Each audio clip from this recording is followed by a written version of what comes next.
भारत में लोकतंत्र है, भारत में जनतंत्र है, या भारत में वोट तंत्र है, नोट तंत्र है, पार्टी तंत्र है, नेता तंत्र है और कारपोरेट तंत्र है? यह प्रश्न मैं इसलिए कह रहा हूं कि दुनिया का सबसे बड़ा जुडिशियल कमीशन भारत में बनाया गया था सन 2000 में। अटल जी ने बनाया था। 11 सदस्य थे। यह दुनिया का इकलौता जुडिशियल कमीशन है जिसमें 4 सुप्रीम कोर्ट के जज थे। Justice Punnaiah, justice Sarkaria, justice Venkatachaliah इसके अध्यक्ष थे, जस्टिस जीवन रेड्डी। 2 अटॉर्नी जनरल थे, के परासरन साहब और सोली सोराब जी। 2 सांसद थे इसमें, संगमा साहब और सुमित्रा जी। एक इसमें अमेरिका के राजदूत थे आबिद हुसैन, स्टेट्समैन के संपादक थे CR ईरानी। ऐसा दुनिया का सबसे यूनिक, सबसे बेहतरीन, सबसे बड़ा जुडिशियल कमीशन बनाया गया जिसको वेंकट चलैया कमीशन कहते हैं। वेंकट चलैया कमीशन ने 2 साल खूब मेहनत किया। पूरे देश में उन्होंने सेमिनार किए, कॉन्क्लेव किए, सबसे ओपिनियन लिया और ओपिनियन लेने के बाद अपनी रिपोर्ट सौंपी सरकार को। उसमें 250 सुझाव दिए। आपको जान के आश्चर्य होगा कि 250 सुझाव वाला ये जो डॉक्यूमेंट था, इसको आज तक पार्लियामेंट में टेबल नहीं किया गया। कभी चर्चा ही नहीं हुई कि अटल जी जो वेंकट चलैया कमीशन बना के गए हैं, उस कमीशन ने क्या क्या सुझाव दिया, इसके ऊपर आज तक चर्चा ही नहीं हुई। उस वेंकट चलैया कमीशन ने बहुत विस्तृत चर्चा के बाद संविधान में कई सारे संशोधन का सुझाव दिया था और उसमें एक संशोधन था कि भारत में population control and family planning के लिए आर्टिकल 47A जोड़ा जाए। आज तक चर्चा ही नहीं हुई है। भारत की 50% समस्याओं का मूल कारण जनसंख्या विस्फोट है। पिछले 25 वर्षों में पूरे देश में सेमिनार हो रहा है, कॉन्क्लेव हो रहा है, लोग डिमांड कर रहे हैं कि हमारे दो तत्काल लागू किया जाए। भारत की 50% समस्याएं से ठीक हो जाएंगी, लेकिन आज तक हमारे दो लागू किया जाए, वेंकट चलैया कमीशन का सुझाव लागू किया जाए, जनता की भावनाओं का सम्मान किया जाए, इसके ऊपर न कभी लोकसभा में चर्चा हुई न कभी राज्यसभा में चर्चा हुई। जमीन हमारे पास दुनिया की मात्र 2% है, पानी हमारे पास दुनिया का मात्र 4% है, जनसंख्या हमारी दुनिया की 20% हो चुकी है। अगर आप समस्याओं की एनालिसिस करिए, जल जंगल जमीन की समस्या मूल कारण है जनसंख्या विस्फोट, रोटी कपड़ा मकान की समस्या मूल कारण है जनसंख्या विस्फोट, गरीबी भूखमरी कुपोषण की समस्या मूल कारण है जनसंख्या विस्फोट, air pollution water pollution noise pollution की मूल कारण है जनसंख्या विस्फोट। जब तक सरकार 2 करोड़ लोगों को रोजगार दे पाती है तब तक 10 करोड़ बेरोजगार बढ़ जाते हैं। जब तक सरकार 2 करोड़ घर बना के देती है 10 करोड़ बेघर बढ़ जाते हैं। सरकार जब तक 2 लेन का सड़क बनाती है तब तक 8 लेन की उस पर ट्रैफिक आ जाता है। इसलिए सरकार सड़कें बनाती जा रही है, ट्रैफिक जाम कम नहीं हो रहा है। लोगों को शुद्ध दूध नहीं मिल पा रहा है, शुद्ध घी नहीं मिल पा रहा है, शुद्ध तेल नहीं मिल पा रहा है, शुद्ध आटा नहीं मिल पा रहा है, शुद्ध इवन नमक नहीं मिल पा रहा है, शुद्ध दवा नहीं मिल रही, हर चीज मिलावटी मिल रही है। मूल कारण डिमांड ज्यादा है, सप्लाई कम है। क्योंकि इंसान जिस गति से बच्चे पैदा कर रहा है, गाय और भैंस के उस गति से बच्चे पैदा नहीं हो रहे। गाय और भैंस तो 2 साल में 1 बच्चे देते हैं, यहां हर साल बच्चे दे रहे हैं। और गाय और भैंस पूरी लाइफ में 4 या 5 बच्चे देते हैं, यहां इंसान 12 बच्चे 16 बच्चे 18 बच्चे पैदा कर रहा है। तो कहां से आएगा? कुछ भी नहीं आएगा। जमीन सिकुड़ती जा रही है, पहाड़ों को काट काट के मकान बनाया जा रहा है तो पहाड़ में भूकंप आने शुरू हो गए। नदियों को पाट पाट के घर बनाए जा रहे हैं तो नदियों में फिर बाद में बारिश समय बाढ़ आना शुरू हो चुकी है।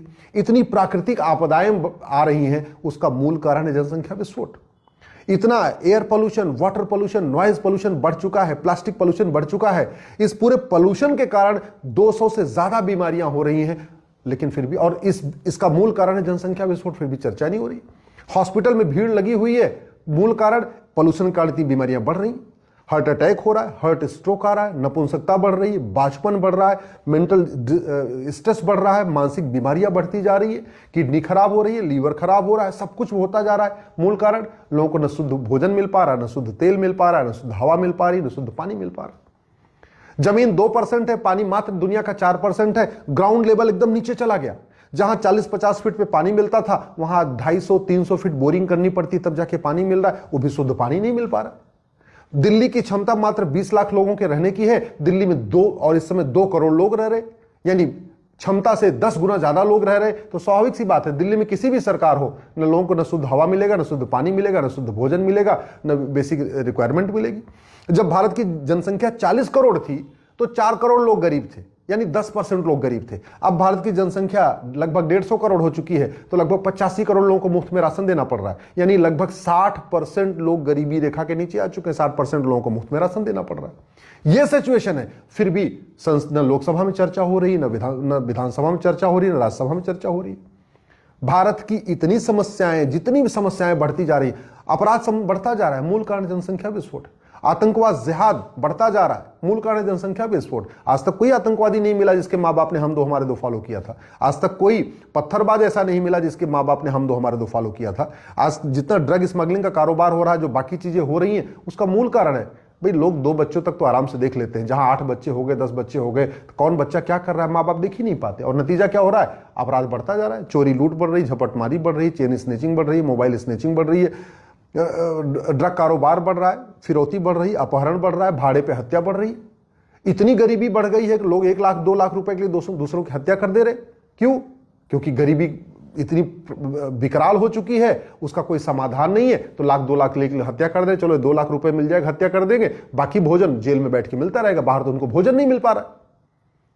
इतनी सारी समस्या शुरू हो रही है जनसंख्या विस्फोट के कारण। और संविधान में लिखा हुआ है population control and family planning. Venkatachaliah commission, जो दुनिया का सबसे बेस्ट जुडिशियल कमीशन है, उन्होंने अपनी रिकमेंडेशन में कहा population control and family planning होना चाहिए। इसके बावजूद लोकसभा राज्यसभा में चर्चा नहीं हो रही है। इसलिए मैं कह रहा हूं कि क्या भारत में वास्तव में जनतंत्र है? क्या जनता की भावनाओं का सम्मान किया जाता है? क्या भारत में वास्तव में लोकतंत्र है कि जनता जो चाहती है वो काम किया जाए, या भारत में वोट तंत्र है? क्योंकि ये तो कई बार देखने में आया कि जिस कार्य से वोट मिलता है वो काम फटाफट हो जाता है, जिस काम से नोट मिलता है वो काम फटाफट हो जाता है। जो कारपोरेट चाहते हैं उनके हिसाब से नियम कानून तत्काल बन जाते हैं, जो नेताओं की इच्छा है उसके हिसाब से कानून फटाफट बन जाते हैं, जो पार्टियों की इच्छा है उसके हिसाब से फटाफट बन जाता है। सड़क बनती है क्योंकि जिधर से सड़क जाती है वहां के लोग वोट देते हैं, और सड़क में जितने का टेंडर होता है उसका 20% नोट मिलता है। हॉस्पिटल बनता है क्योंकि जहां हॉस्पिटल बनता है वहां के लोग वोट देते हैं, और जितने का हॉस्पिटल बनाने का टेंडर होता है उसका 20% नोट मिलता है। हाईवे बनता है कि जिधर से जाएगा वहां के लोग वोट देंगे, और हाईवे बनाने का जो टेंडर होगा उसका 20% नोट मिलेगा। एयरपोर्ट बनता है क्योंकि जहां बनेगा वहां के लोग वोट देंगे, और जितने का टेंडर होगा उसका 20% नोट मिलेगा। तो जहां वोट दिख रहा है, जहां नोट दिख रहा है, उसके लिए योजनाएं बन रही है, उसके लिए नियम बन रहा है, उसके लिए कानून बन रहा है। जहां कारपोरेट चाहते हैं, जो पॉलिटिकल पार्टियों को फंडिंग करते हैं, उसके हिसाब से सरकारें फटाफट नियम कानून बना देंगी, नई नई स्कीम लॉन्च कर देंगी, नई नई योजनाएं लॉन्च कर देंगी। लेकिन यहां जनता मर रही है, अराजकता बढ़ रही है, हम विनाश की तरफ बढ़ रहे हैं, उस पर चर्चा नहीं हो रही है।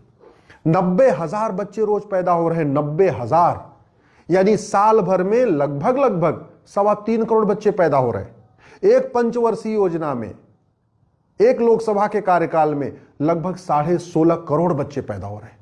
दुनिया में इतने कहीं बच्चे पैदा ही नहीं होते। चीन का क्षेत्रफल हमसे 3 गुना ज्यादा है, वहां 45,000 बच्चे पैदा हो रहे हैं, और हमारा क्षेत्रफल चीन का 1/3 है, यहां 90,000 बच्चे पैदा हो रहे हैं। अमेरिका का क्षेत्रफल हमसे 3 गुना ज्यादा है, वहां 11,000 बच्चे पैदा हो रहे हैं पर डे, और हमारा क्षेत्रफल अमेरिका का 1/3 है, हमारे यहां 90,000 बच्चे रोज पैदा हो रहे हैं। ऐसे ही आप देख लीजिए, ऑस्ट्रेलिया, एरिया हमसे 2.5 गुना ज्यादा है, पॉपुलेशन 2.5 करोड़ है, और हम 150 करोड़ हो चुके। कनाडा, हम एरिया हमसे लगभग 2.5 गुना से ज्यादा है, 3 गुना के आसपास है, जनसंख्या 4 करोड़ है, हम 150 करोड़ बैठे हुए। ब्राजील, क्षेत्रफल हमसे 2.5 गुना ज्यादा है और जनसंख्या 22 करोड़ है, हम 150 करोड़ बन के बैठे हुए। रूस, क्षेत्रफल हमसे 5 गुना ज्यादा है, जनसंख्या मात्र 15 करोड़ है, हम 150 करोड़ है। अब चीन, क्षेत्रफल हमसे 3 गुना ज्यादा है, वो 145 करोड़ है, हम उसको क्रॉस कर चुके हैं, हम विश्व में नंबर 1 हो चुके। तो इतना सब कुछ हो रहा है। कोई भी सरकार आ जाए गरीबी कम नहीं हो सकती, कोई सरकार आ जाए अपराध कम नहीं हो सकता, कोई सरकार आ जाए मिलावटखोरी कम नहीं हो सकती, कोई सरकार आ जाए अराजकता कम नहीं हो सकती। क्यों? क्योंकि डिमांड बहुत ज्यादा है, सप्लाई बहुत कम है। इसलिए मैं सभी माननीय सांसदों और विधायकों से हाथ जोड़ के निवेदन कर रहा हूं, एक बार वेंकटचलैया कमीशन रिपोर्ट को पढ़िए। इतने जबरदस्त सुझाव दिए थे जो अटल जी ने बनाया था वेंकटचलैया कमीशन। पुलिस रिफॉर्म के ऊपर उस पर सुझाव है, जुडिशियल रिफॉर्म के ऊपर सुझाव है, इलेक्शन रिफॉर्म के ऊपर उस पर सुझाव है, एजुकेशन रिफॉर्म के ऊपर सुझाव है, इंफ्रास्ट्रक्चर रिफॉर्म के ऊपर सुझाव है, आपस में राज्य और केंद्र के संबंध क्या हो उसके ऊपर सुझाव है। शानदार सुझाव दिए, लेकिन वो वेंकटचलैया कमीशन की रिपोर्ट धूल खा रही है, आज तक टेबल नहीं हुई है। कम से कम एक बार पार्लियामेंट में टेबल तो हो जाए, और बाकी 250 में से 249 सुझाव न भी लागू हों, कम से कम एक सुझाव लागू कर दिया जाए। हम दो, हमारे दो, सबके दो। वेंकटचलैया कमीशन भी यही कहता है, भारत का संविधान भी यही कहता है, भारत की जनता भी यही चाहती है, लोग भी यही चाहते हैं कि जितने जल्दी हो सके भारत में हम दो हमारे दो लागू हो जाए, कम से कम आने वाले टाइम में और परेशानियों से हम बच जाएंगे। इसलिए मेरा सरकार से निवेदन है, माननीय प्रधानमंत्री से निवेदन है, गृह मंत्री से निवेदन है, तत्काल संसद में हम दो हमारे दो कानून बनाएं, भारत को बचाएं। हम दो हमारे दो के बिना सावरकर जी का सपना साकार नहीं होगा, हम दो हमारे दो कानून लागू किए बिना गोलवरकर जी का सपना साकार नहीं होगा, हम दो हमारे दो लागू किए बिना बाबा साहब अम्बेडकर का सपना साकार नहीं होगा, हम दो हमारे दो लागू किए बिना भारत विश्वगुरु नहीं बन सकता, हम दो हमारे दो लागू किए बिना भारत में राम राज्य नहीं आ सकता, हम दो हमारे दो लागू किए बिना हमारे पूर्वजों का जो सपना था, हमारे स्वतंत्रता संग्राम सेनानियों का जो सपना था, वो साकार नहीं हो सकता है। इसलिए तत्काल संसद में बिल लाएं और हम दो हमारे दो तत्काल अनिवार्य करें, और जो ना माने उसकी नागरिकता छीनने का प्रावधान करें। ये सिटीजनशिप एक्ट है, ये 1955 में बना था, ये महाघटिया है, महासड़ा हुआ है। नतीजा ये है करोड़ों लोगों को भारत की नागरिकता मिल गई फर्जी तरीके से, लेकिन किसी एक भी व्यक्ति की नागरिकता नहीं गई है। तो कानून में प्रावधान होना चाहिए, जो हम दो हमारे दो मानेगा वो भारत का नागरिक कहलाएगा, जो हम दो हमारे दो नहीं मानेगा उसकी नागरिकता खत्म हो जाएगी। इसलिए इस सिटीजनशिप एक्ट में ये बदलाव करना जरूरी है।